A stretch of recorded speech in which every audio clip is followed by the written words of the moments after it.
Saudara sekalian, eh, berikutnya adalah apakah kesengajaan itu terhadap kesengajaan ya, apakah si pembuat harus menyadari bahwa perbuatannya itu bersifat melawan hukum, atau dia harus sadar bahwa ada undang-undang yang dilarang, ada undang-undang yang melarang. Jadi apakah kalau orang dikatakan sengaja harus tahu bahwa perbuatannya itu dilarang oleh undang-undang, itu ibaratnya gitu. Ada dua pendapat ternyata. Saya ulangi, apakah jika seseorang itu dikatakan sengaja, itu harus mengetahui adanya larangan ya dalam undang-undang? Gampangnya begini. Nek kalau dalam pencurian tentu kita sama-sama tahu ya, semua orang saya kira di pelosok desa manapun tahu, pasti ada undang-undang yang melarang. Misalnya ini terkait dengan soal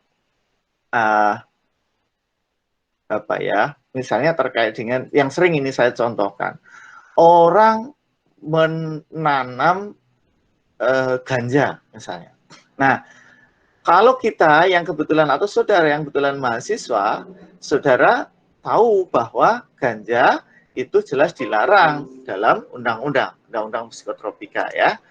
Tetapi kalau yang misalnya yang ada di kampung-kampung atau orang-orang tua yang ada di kampung-kampung, apalagi dirinya sendiri itu belum tahu apa itu ganja, mereka taunya ya hanya soal kemudian uh, pohon saja yang kira-kira kan bagus tuh daunnya misalnya begitu, maka apakah itu bisa disebut sebagai sengaja kalau dia menanam itu, sengaja melanggar undang-undang maksudnya gitu.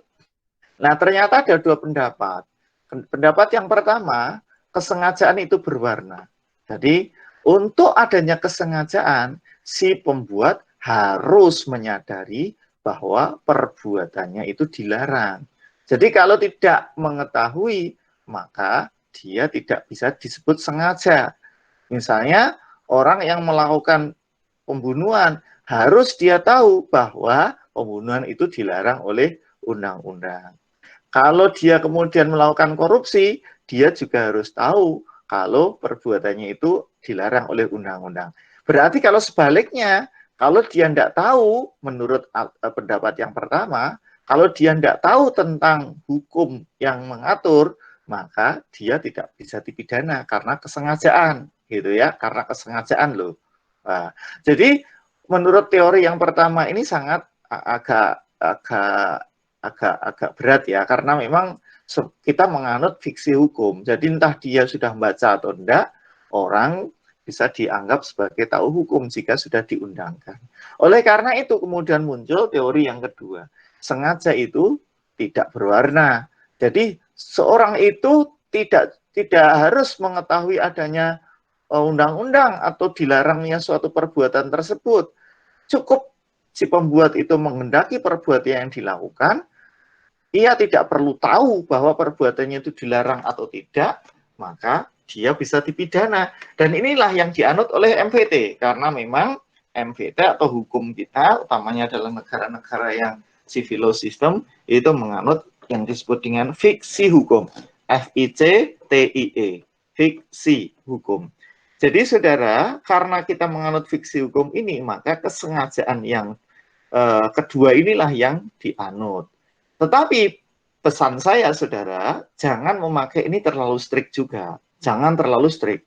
Pesan saya nanti jika saudara jadi jaksa, jadi polisi, ketika akan menghadapi kasus yang kira-kira agak-agak mirip dengan ini, maka saudara harus mempertimbangkan secara real.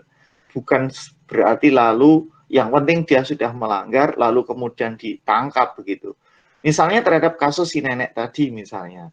Nenek yang melakukan suatu perbuatan, sengaja dia menanam ganja. Dia sengaja, tetapi di sebuah desa yang tidak tahu tentang apa itu ganja, nenek utamanya nenek itu ya, tidak tahu tentang apa itu undang-undang, maka kita juga patut mempertimbangkan betapa unsur kesengajaan itu, dia harus mengetahui perbuatannya dilarang, itu juga sesekali kita pakai. Jadi artinya fiksi hukum yang ada pada diri kita, yang kita anut ini, mungkin juga perlu kita kita challenge gitu. Kita perlu perbaiki dengan realita yang ada di masyarakat kita. Saking luasnya daerah kita dan saking banyaknya stratifikasi sosial yang ada pada masyarakat-masyarakat kita. Baik, jadi begitu ya. Jadi jangan memakai strik begini. Tetapi saudara harus memahami kira-kira dalam situasi-situasi real, begitu, lebih ke arah mana. Begitu ya, saudara ya.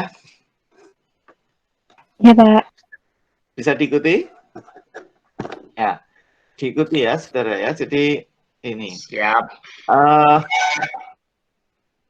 Kalau ini nanti tidak nyandak ya, kan kita sambung lain waktu. Jadi saudara sekalian, ini teori-teori yang sudah saudara berikan, yang sudah Pak Ali berikan ini, tolong nanti dibaca ulang di dalam buku atau diperkaya ya. Oke, mumpung masih ada waktu, saya lanjutkan sedikit. Saudara, ada kalanya seorang di dalam realita itu ada keliru atau sesat. Ini di dalam bahasa hukum pidana namanya dwelling, ignorance, mistake. Bahasa Indonesianya salah sangka atau salah kira. Ya, keliru, sesat, dwelling, ignorance, mistake. Itu sama. Nah, keliru atau kesesatan ini, ya, keliru atau kesesatan ini, saudara, itu ada dua, yaitu yang pertama adalah error fakti, yang kedua adalah error juris, mistake of fact dan mistake of law. Jadi kesesatan mengenai peristiwa atau faktanya dan kesesatan mengenai hukumnya. Nah, terhadap dua jenis kesesatan ini perlakuan kita berbeda, saudara. Kalau error fakti atau error fakta, misalnya bagaimana Pak bedanya antara error fakti dan error juris? Saudara, error fakti itu artinya dia salah sangka terhadap peristiwa. Misalnya seorang yang memukul anak kecil yang kira-kira misalnya begini, misalnya kejadiannya. Pada saat sudah pas maghrib itu, si orang tua ini mencari anaknya. Kok tidak pulang-pulang? Padahal sementara dia sudah dipesan tadi boleh main, tapi kalau maghrib itu misalnya pulang. Nah ternyata dia sudah maghrib, apalagi pas sudah mau buka puasa begini, dia kok tidak pulang-pulang. Lalu kemudian si orang tua ini mencari. Nah mencari, kemudian di mana-mana tidak ada, jengkel gitulah ya, kira-kira begitu. Dan ketika kemudian melihat ada anak kecil dari belakang itu, tampak dari belakang, dikira langsung tiba-tiba, dikira itu anaknya. Nah, langsung saja kemudian dijewer telinga. Nah, dijewer kemudian lalu diajak pulang. Ternyata ketika lihat mukanya ternyata bukan anaknya. Nah, si anak ini kemudian misalnya marah-marah atau bilang kepada bapaknya. Ini kan sebuah penganiayaan terhadap orang lain gitu. Jadi bukan terhadap anaknya. Kalau orang tua jewer atau mengadakan suatu pendidikan kepada anak, apalagi kondisinya seperti itu dibenarkan, saudara. Ada hak orang tua untuk mendisiplinkan anak, itu ada sebagai alasan penghapus pidana nanti.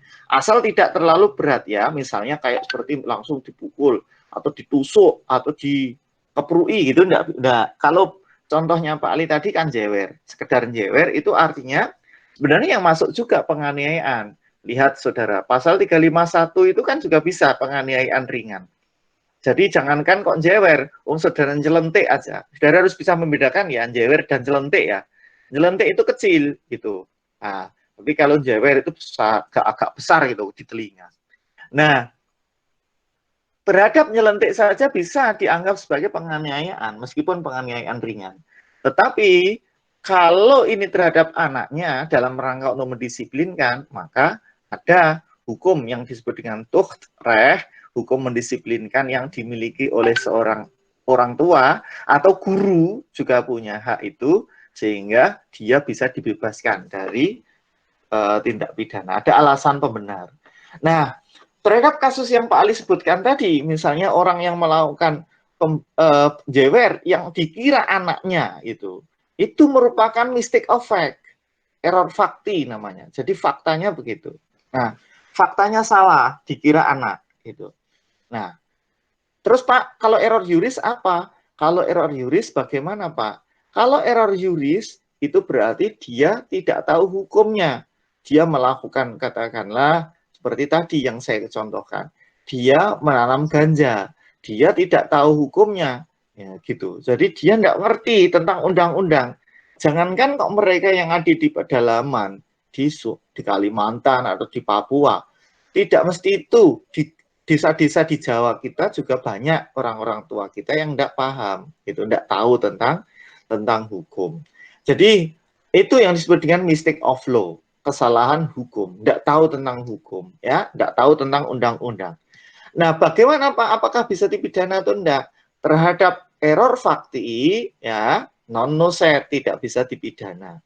Jadi kalau seorang yang melakukan penjeweran tadi karena kesalahan yang dikira anaknya sendiri itu tidak bisa dipidana. Tetapi terhadap error juris itu noset. Jadi seorang yang melakukan kesalahan dengan alasan tidak tahu hukumnya, maka dia tetap dipidana. Dia tetap bisa dipidana karena kita menganut tentang asas fiksi hukum. Jadi gitu ya. Bisa diikuti ya? Bisa, Pak. Bisa diikuti. Bisa, Pak. Nah, terus berikutnya. Saudara sekalian, kebalikan dari kekeliruan atau kesesatan adalah, jadi kalau kekeliruan atau kesesatan tadi itu error ya, error juris atau error fakti. Tetapi ada balikannya, itu delik putatif. Ya. Delik putatif itu orang mengira telah melakukan delik, padahal tidak. Jadi misalnya seorang yang melakukan suatu tindak pidana, misalnya dia ngambil dari atau nyolong sandal gitu ya. Ternyata sandal itu, jadi dia sudah merasa bahwa dia sudah nyolong. Akhirnya dia lapor ke polisi. Nah setelah setelah kemudian dia yang bersangkutan itu lapor polisi, polisi melakukan penyelidikan dan sebagainya, ternyata sandal yang dia ambil itu adalah sandalnya dia, sandal dirinya, maksudnya sandalnya miliknya dia, yang hilang beberapa waktu lalu. Ya, saya ulangi. Si A itu dia mengambil sandal, ya, wah ini kok ada sandal yang bagus, misalnya gitu. Ya, atau gini aja lah, biar kira-kira contohnya agar dahsyat itu begini. Misalnya, si A pada suatu hari itu kehilangan sandal, misalnya. Ya, gitu ya. Sebelah, sandalnya si Citok sing hilang. Padahal sandal kan bisa dipakai itu kalau dua. Kalau sandal satu kan tidak bisa dipakai ya, kan gitu. Sandal satu tok. Tinggal satu itu. Dari kehilangan. Entah kemudian bagaimana, suatu ketika, kemudian saat dia bertamu di rumahnya orang lain gitu, kok kemudian dia melihat, oh ini kok ada sandal, satu. Dan kebetulan kalau yang di rumah saya, yang masih itu kiri, nah ini kanan. Nah, mau di tembung kok malu. Tapi suatu saat kemudian dia merunduk pelan-pelan, ngambil gitu ya, ngambil sandal yang sisi kanan itu. Terus kemudian dibawa pulang, wah dia senang sekali nih. Alhamdulillah dapat sandal lagi, artinya bisa berfungsi lagi sandalnya yang tadinya hanya kiri. Nah, tetapi beberapa hari dia merasa salah nih, merasa, aduh ini kok saya kok malah ngambil orang lain. Orang yang salah itu kalau dia masih hatinya masih bersih, pasti akan terbayang-bayang ya, masih ada perasaan tidak enak gitu. Nah, akhirnya kemudian dia untuk untuk menebus kesalahannya dia lapor polisi. Pak, bahwa saya pada saat sekian tanggal sekian di rumah ini saya telah mengambil sandal satu sandal di ini. Nah, kemudian Pak polisinya bertindak dan Pak polisi kemudian lalu memeriksa terhadap kemudian si termasuk bukti-bukti yang ada, termasuk si yang pemilik sandal yang tadi di rumah itu, di rumahnya gitu, yang diambil itu. Nah, ternyata selidik punya selidik adalah sandal yang ia colong oleh si A di rumahnya si B ini adalah sandal miliknya. Jadi dia sebenarnya mengambil sesuatu yang miliknya sendiri. Ya, ini disebut delik putatif. Ya tidak dipidana karena dia melakukan tindak pidana yang tidak ada. Nah ini saudara, nanti pada saatnya itu hampir mirip dengan yang namanya mangel amtat bestan. Jadi saudara, tapi ini nanti saudara mungkin enggak usah saya ajari yang itu dulu. Ini hampir-hampir mirip dengan yang namanya mangel amtat bestan. Ya, bahkan Utrecht itu membedakan antara delik putatif dan mangel amtat bestan itu. Terakhir, saudara, karena sudah berlangsung agak lama, saudara, sebenarnya saya ingin membahas tentang kesalahan, tetapi kok nampaknya, saudara, kalau saya tidak uraikan ini, saudara masih banyak yang tidak paham ini, ya. Berikutnya, saudara, jadi delik putatif itu adalah dia mengira telah melakukan delik, padahal sebenarnya tidak. Kalau tidak delik, maka dia tidak bisa dipidana, kan gitu ya rumusnya kemarin. Dia menyangka bahwa saya telah bersalah. Dia menyangka dirinya telah korupsi. Dia menyangka dia telah ini. Tetapi ternyata setelah diselidiki, bukan korupsi. Bukan pencurian. Itu namanya mangel. Itu namanya delik putatif. Yang nanti mirip dengan mangel amtat bestan. Bahkan ada beberapa yang menyamakan. Yang berikutnya, saudara, error in objecto dan error in persona. Selain tadi, error fakti dan error juris, saudara, di error fakti sendiri, saudara, jadi faktanya itu ada error in objecto dan ada error in persona. Nah, melakukan suatu tindak pidana, tapi error, ya sebenarnya tidak masuk juga di error fakti, tetapi kaitannya dengan dia melakukan suatu tindak pidana, objeknya itu loh ya. Jadi objeknya itu salah itu. Kalau tadi itu perbuatannya yang salah, tapi ini objeknya yang salah. Error in objecto dan error in persona. Yang error in objecto ini kekeliruan dalam objek sasaran. Ya. Ini nah, kalau error in persona kekeliruan mengenai orangnya. Begini contoh membedakan. Saudara kalau agak bingung di contoh ini mungkin agak bisa saudara pahami. Pertama, kalau objek yang dituju ini, jadi misalnya si A ingin membunuh B, ya, ingin membunuh B. Nah, kalau si B ini katakanlah begini, yang ingin dibunuh adalah seorang apa ya? Kalau yang jelas ini yang kira-kira agak ekstrim, presiden, ya. A ini membunuh B, ingin membunuh B. B ini adalah seorang presiden, misalnya teroris ya, ingin membunuh presiden. A sudah merencanakan, sudah ini dan sebagainya. Tiba suatu ketika, misalnya katakanlah pada saat pertemuan atau pada saat ada kunjungan presiden di suatu daerah, itu dia sudah mendekati. Katakanlah kemudian dia ingin menusuk. Nah, dia akhirnya pas persis sudah ketemu itu, kemudian ditusuk. Dan akhirnya mati. Ternyata yang mati ini bukan Presiden Jokowi. Ada orang misalnya mirip ya, yang kayak seperti Presiden Jokowi. Wajahnya mirip gitu. Ternyata yang mati, yang ditusuk ini bukan Presiden, bukan Jokowi. Tetapi misalnya Joko siapa gitu. Jadi bukan Jokowi, tetapi Joko siapa. Nah Joko yang si C ini yang sama-sama Joko meskipun namanya sama-sama Joko. Ini secara objek nilai bobotnya berbeda. Kalau membunuh Jokowi ini jelas disebut sebagai makar ya, pembunuhan terhadap presiden. Kalau pembunuhan yang dibunuh adalah Joko si C tadi yang bukan presiden, maka itu adalah pembunuhan biasa 338 atau 340 ya. Jadi kalau itu misalnya yang dituju itu adalah membunuh presiden, yang dibunuh yang akhirnya yang terjadi di kenyataan yang terbunuh bukan presiden, itu namanya error in objecto ya. Nah, tapi kalau yang dibunuh adalah dia, si A ini punya dendam kepada B, ini orang biasa, kemudian ada si C yang mirip dengan B, dikiranya B, tapi bukan B ya, ini C orang lain, akhirnya dibunuh si C ini, sama-sama orang biasa, ini namanya error in persona. Jadi kesalahan dalam soal person, dalam soal orang, tidak bobot ya, tidak bobot. Ini sama persis ketika misalnya saudara error in objecto itu misalnya begini.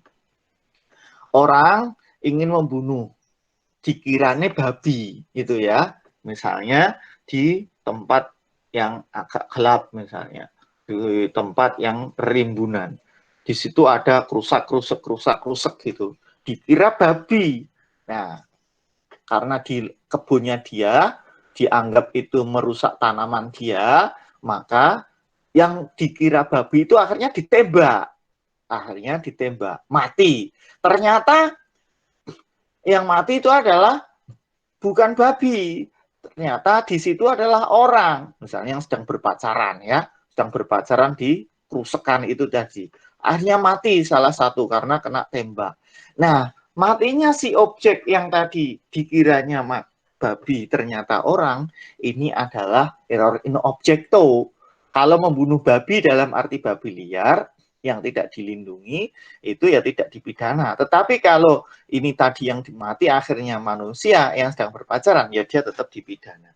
Jadi error in objecto dan error in persona. Bisa diikuti ya saudara ya? Bisa, Pak. Ya, Pak. Alhamdulillah.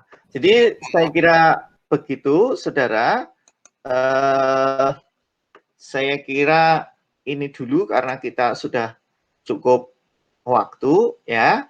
Saya akhiri dulu ya, nanti saya presensi langsung nanti jawab ya di situ begitu. Saya kira begitu. Terima kasih. Saya akhiri. Assalamualaikum warahmatullahi wabarakatuh.